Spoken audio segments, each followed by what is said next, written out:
We're here at a baseball field, but yet we're going to watch some football. Let's go look at some kids that are playing. Well, it's pregame. They're not playing yet. They're actually still showing up. Let's come over here. Now, I believe this is the coach. Hello. Are you the coach? Yes. Nice to meet you. Speak up, don't be afraid of me. I'm not going to hurt you. Okay. So I heard that you yell at the kids sometimes. A lot. Is that the best way to teach them? It's usually windy in Mojave, so they can't hear me, so I have to raise my voice. Don't fight him, get in the backfield! Hey! You gotta help him on that boot, you gotta come up! You're too far back! Chris Riley, play to the whistle! Demetrius!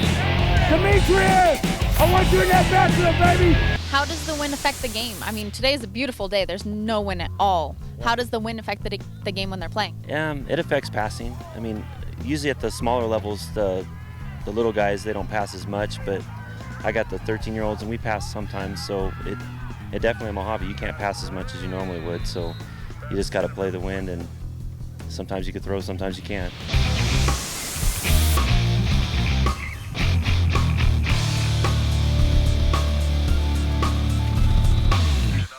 Does that, is that an advantage for you for when opposing teams are coming and playing here?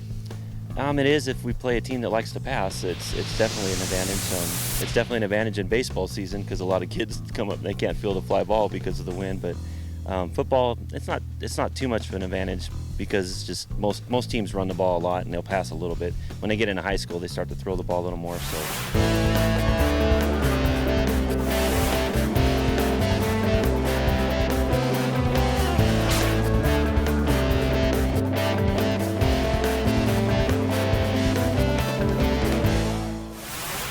This isn't related to school at all. What is this related to? What is this organization? This league consists of teams all the way from rim of the world to Mammoth, and includes teams from Bishop, Kern Valley, Trona, Boron, Cal City, Apple Valley. There's a team from High Desert, which is Apple Valley. Usually us and Trona and Boron are the smallest communities of the town, so we're typically fighting for numbers for kids. And how many kids do you have on the team? we typically fight to have 12 to 13 kids sometimes, and then as you go through the season, you always lose a few kids, for whatever reasons. But my typical team of the last 3-4 years has always been about 14 kids. So it's AYF. AYFA.org. So that's the website. All right, so it's Antelope Valley Youth Football. Organization, I think, is what it is.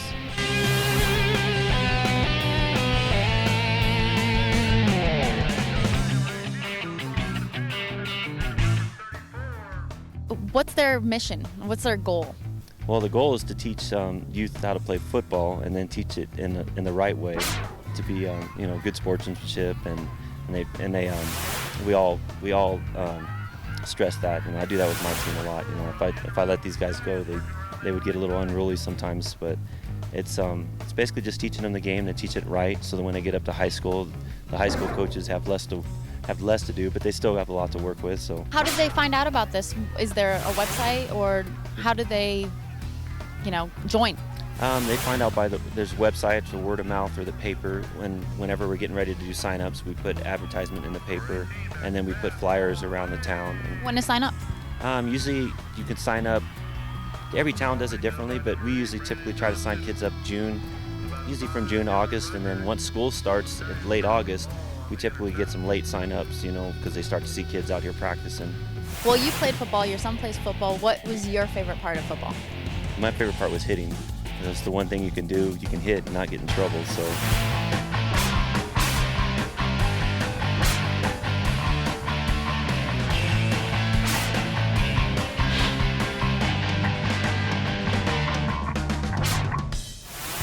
Now, you're not the only coach on the team, right? No, I have 3 or 4 people helping me. Are they also parents, or are they people in the community that are helping you?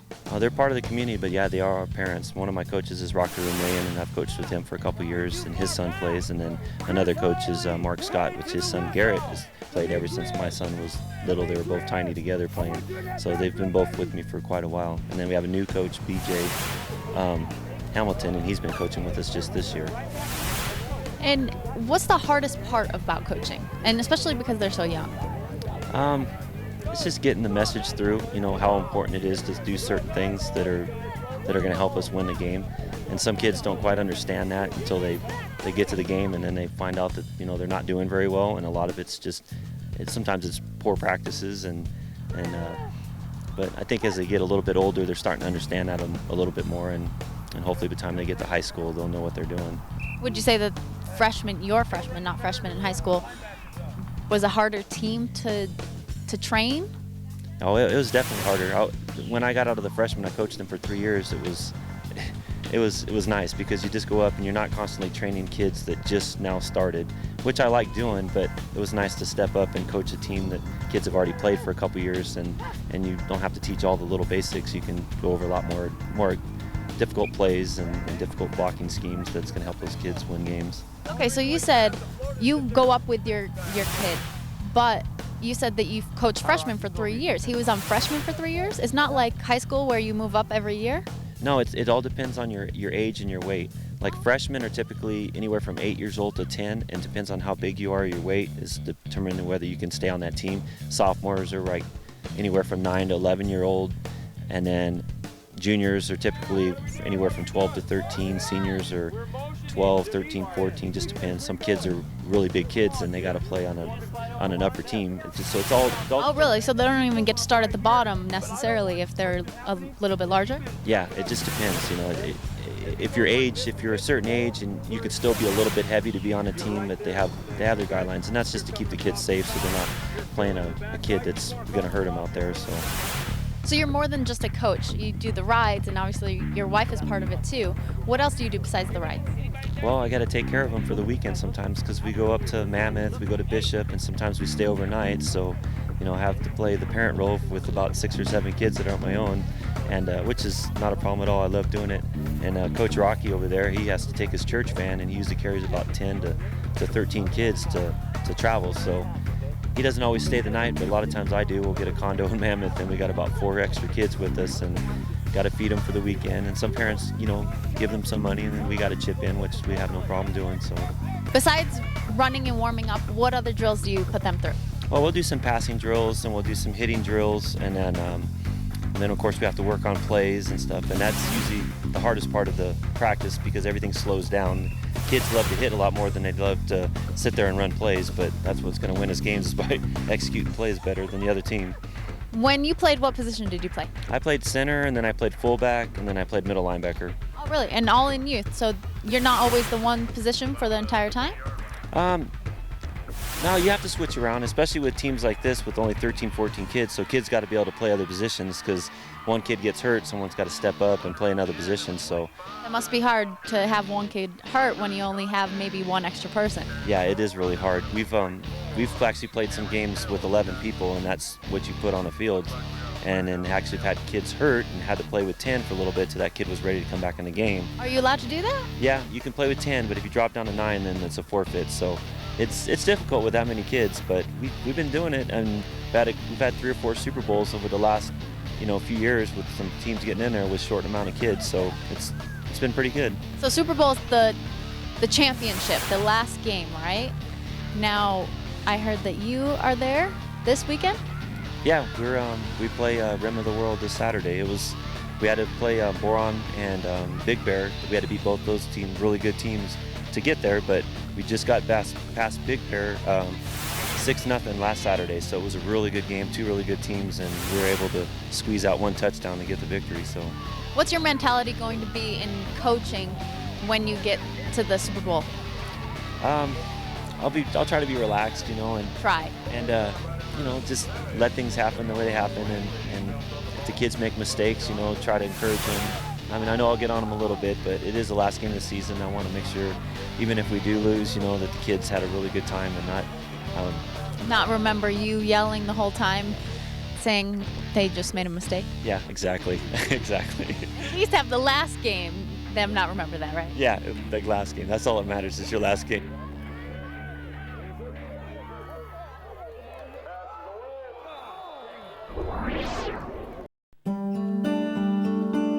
View the world differently. Change the way you value your life. Stop putting chemicals and unhealthy food in your body. Come make a change in the way you live. The natural way at the Whole Wheatery. More than just a market where the best organic food, wine, and beer are, the Whole Wheatery is where change begins. With certified nutritionists on staff to help you, 5,000 healthy and natural items in stock, and a successful history of 25 years, the Whole Wheatery can make a healthy lifestyle easy for everyone. From natural, chemical-free makeup to organic dietary supplements, and even giftware from around the world, there's no doubt you'll find what's right for you. Make the change now. Start living the natural way. The Whole Wheatery, making a change in your life.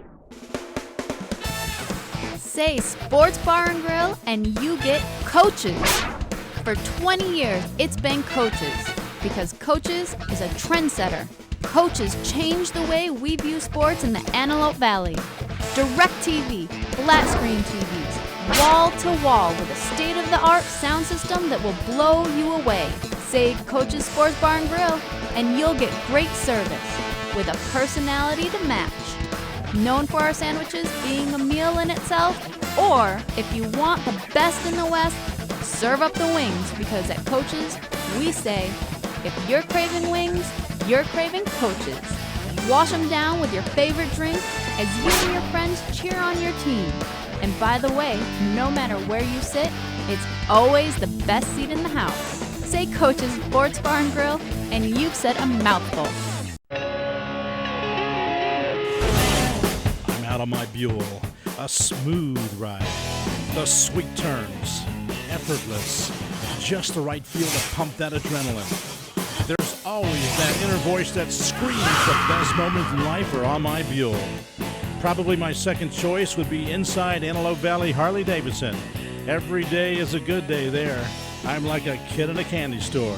Antelope Valley Harley-Davidson rocks. It's my store. Jackets to take the bite out of a chilled night. The coolest helmets and accessories you'll ever want or need. Best of all, you're home there. Harley folks are family. Just take a spin around the store and you'll see what I mean. Harley folks are like psychics. I mean, they know what you want before you ask for it. But that's what you'd expect from Antelope Valley Harley-Davidson. Now, back to my Buell.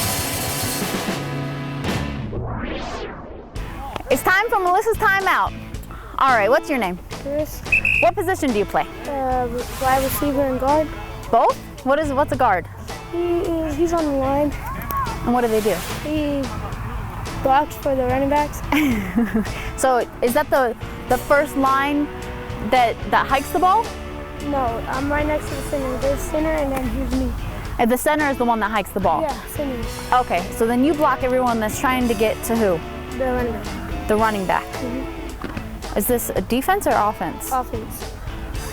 Oh, so this is when they're throwing, you're blocking everyone, so the person that's running to go catch the ball? Running to catch the ball or to run through the, oh. How long have you been playing football? 4 years. 4 years? So did you start, you're in the juniors now, did you start in the sophomore? I was freshman. You were freshman, and then what happened? Then sophomore, and then? Freshman, sophomore, no, freshman, sophomore, junior. What got you into football? My brothers. Really? They play? Do you look up to them? Yeah. Do they still play now? My one brother, he was playing for high school, but he had bad grades. Oh, so then they kicked you off the team? Yeah, he had bad grades. What about this team? Does it matter about your grades? No, it has nothing to do with Unless school. your mom Kicks you off because you have bad grades. Well, when you get into high school, you're gonna have good grades so you can play football? football, high school football. Yeah? Is that your dream? My dream is to go to NFL. Yeah? So the only way to get there is good grades through high school so you can keep playing, right? Study hard. All right, well, good luck this Saturday. I hope you guys win. Thank you. Hurry up. Okay, I'm coming. Gosh, you're harsh. I'm tired just from running there and back. I can't imagine how tired you are. It's almost an end of practice. How do you feel? Pretty good. Yeah? Just lost of energy. Lots of energy, or you lost energy? Lost some. Lost? What's your worst part of practice that you hate the most? Practically running the back and forth at the end of practice. Then why'd you make me just do it? because it's funny. So what was your name? Matthew. Matthew? How old are you? 13. 13? How long have you been on this team? For 6 years. 6 years. Now that isn't always the junior team, right? No, I've been on the juniors for 2 years, but I played from freshman to the juniors. What got you into football?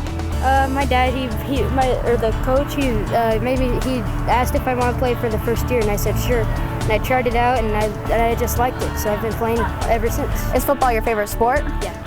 What's your favorite team professionally? Cowboys. Cowboys? What made you like them?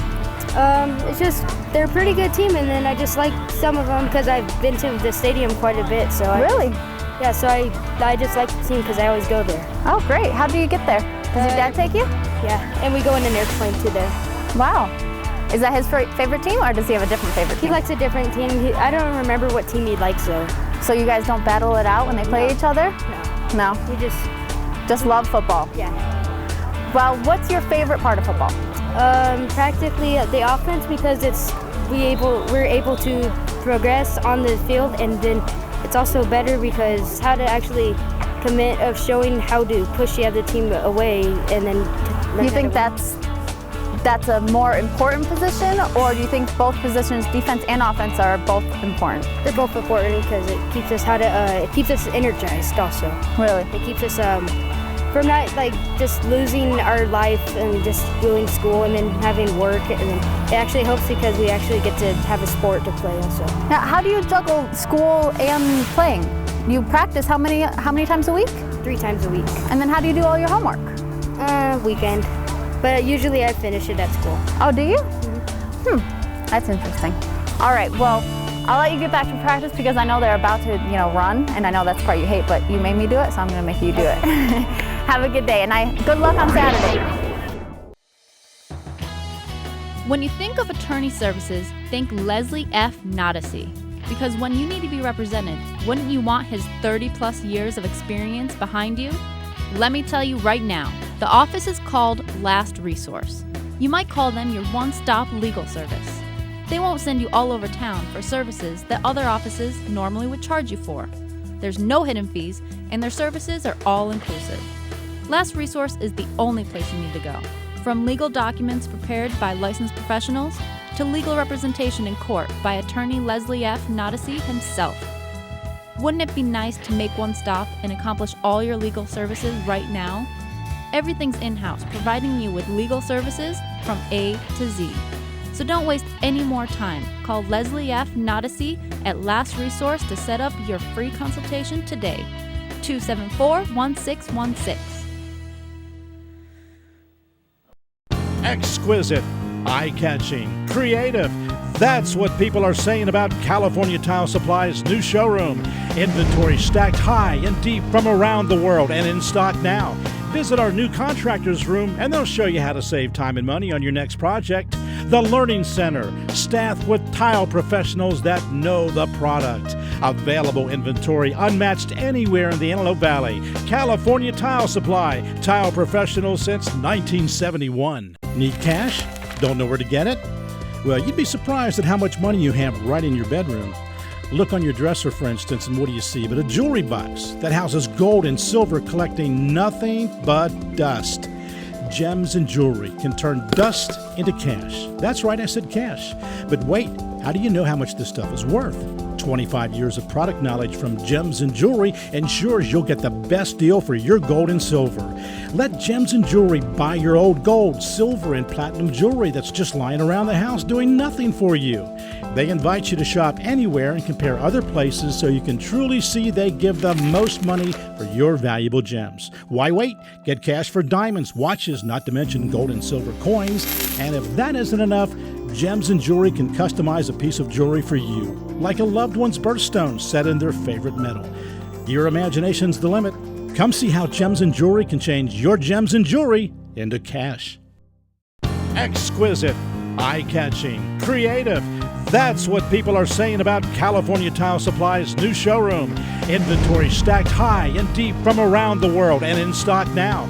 Visit our new contractors room and they'll show you how to save time and money on your next project. The Learning Center, staffed with tile professionals that know the product. Available inventory unmatched anywhere in the Antelope Valley. California Tile Supply, tile professionals since 1971. All right, what are we doing here now? All right. Ready? This drill is called King of the Bag. They go head up on each other, whichever makes the other one go off the bag. He continues to be king of the bag until he gets dethroned. Ah. So this is actually teaches them how to block, how to stay with their block, how to keep driving. Nate, king of the bag. So once he gets dethroned, he goes back to the end of the line, and this guy continues to be king of the bag until he gets dethroned again. Of course, it teaches them to get out there and do their job. So that'll be a good match. Don't put your heads down. Do you ever? Can you do it without the bag? The bag keeps their feet nice and wide. If you have a nice wide stance when you're blocking, you can drive better. Okay. If you get it in too close like this, you can be thrown off balance. So it teaches them to really keep their legs apart. Yeah. Yes. And so It keeps them to have a nice athletic wide stance. There you go. Right. Yeah. All right. You have to be politically correct. Yes. Especially working with little boys. That was actually a good match. Why'd you stop, Matt? Drive him off the bag. I told him. Oh. Well, see, the head man, he gets to. I'm too rough. I heard. They get in a nice stance. They go at each other. They drive. Guys, this isn't an underneath drill. It's a stand-up blocking drill. So stay with each other and drive each other back. A lot of times the kids will stalemate each other. That's good. Yeah, when they're just like standing up. It looks like they're not even pushing anymore. Is that true? But what we want them to do is push each other off the bag. If they do stalemate. Like that. Keep driving, keep driving, keep driving, keep driving. Whistle would be blown. Good. Are they actually fighting that whole time? Yes. They are. It just looks like they're not really moving. Right. That's a good matchup. That was actually a really good matchup. They both stalemated each other and lost their feet. There's nothing they can do unless they reset. Good matchup. Demetrius, king of the bag. No. Hey, wait, turn the bag more this way. There you go. What is the hardest drill that you have the kids do? Just about everything in football is hard. I think the running part of it is what they hate. Really? They love this. They love to hit. They love to have contact. But at the end of practice, where we run wind sprints and laps. No. No. You do that at the end of the practice? Well, we start off and we just warm up, as you saw. We just stretch, do a couple little running plays and everything to get everybody warmed up. Then we go through practice like this, and then at the end of the practice, it'd be like fourth quarter, we're down, we need a touchdown, we need that extra win, so we run at the end of the practice a lot to make sure that they continue to have. That comes from years of coaching. Yeah. How many years have you coached? I have actually coached for almost 25 years. Wow. I coached at the high school level for 8 years at Mojave High School. I started off down here, and then I went to the high school level, coached varsity football for several years, and now I'm back down here. What's the main difference between high school football and this youth football? There's not a lot of difference. Really? Wait, guys, except they don't want to listen. Scoot around over there, guys. Is that your main problem? Is they don't really listen as much as the high school? Because I don't think high school boys, if you tell them what to do, they'll listen to you. Really? These guys here, they could care less sometimes. They just look at you and kind of laugh, and they've got a lot of attitudes, and hopefully we prepare them for high school. And that's the whole thing in youth football, is preparing them to play high school football and go even further on. We got some kids from Mojave, a kid named Christopher Stevens. He plays for Washington State right now. And we also had a guy from Edwards Air Force Base, Rudy Burgess. I think he's actually playing for a professional team right now. Really? That come right out of this whole little AYFL. Oh, they did. They started in the youth, and then they went on to high school, and then now they're actually in the pros? Played for Desert High School, and now actually played at Arizona State, Rudy Burgess, and now is last thing I heard, I thought he was playing for the Colts or the Bengals or somebody like that. Wow. I'm not positive. Well, it's a good story. We have lots. Least, yeah. Look, we usually have maybe 11 to 12 guys, and we go up against teams that have 20 and 30. Yeah, that's what he was saying. How does that make it hard? You're not able to scrimmage, are you? We play Iron Man football. What does that mean? Iron Man football is our kids don't get rest. They go offense, they go defense, they go punt and return, they go kickoff, return. They do it all. Now they're all leaving. I don't know what we're doing. He might be setting up. Larry, you gonna set up offense right now? Larry, offense? Yeah, he's gonna set up offense right now. So what was that? That's still offense, right? Or is that only defense? That is all offensive drill. That's all offensive line drills. That's one of my specialties is offensive line. But yet you're the defensive coach? You're right. How does that make sense? Well, Larry likes to do everything himself, so I actually twisted his arm to let me coach the defense. I've actually coached defense for several years. I'm on all CIF, defensive tackle, so I know a lot about defense. And that way Larry doesn't be so selfish. He can allow me to coach a little bit. I have many years of coaching. I've never had my own kids to coach. I've always coached other people's kids. I just adopted 4 children. Oh, wow. So I have 2 sons now, and they play football, so now I actually get to coach my own kids. That's great. So that's really cool. And all these kids, I'm pastor of the First Southern Baptist Church of Mojave. So I have most of these kids in my youth group and my children's ministries, and they all know me as Pastor Rocky or Coach Rocky. So. Yeah, I was going to do some drills with them, but they're actually a little bit stronger than I was anticipating. We can hook you up on some drills. We can hook you up I with... want to do something not so brutal. No tackling. Okay.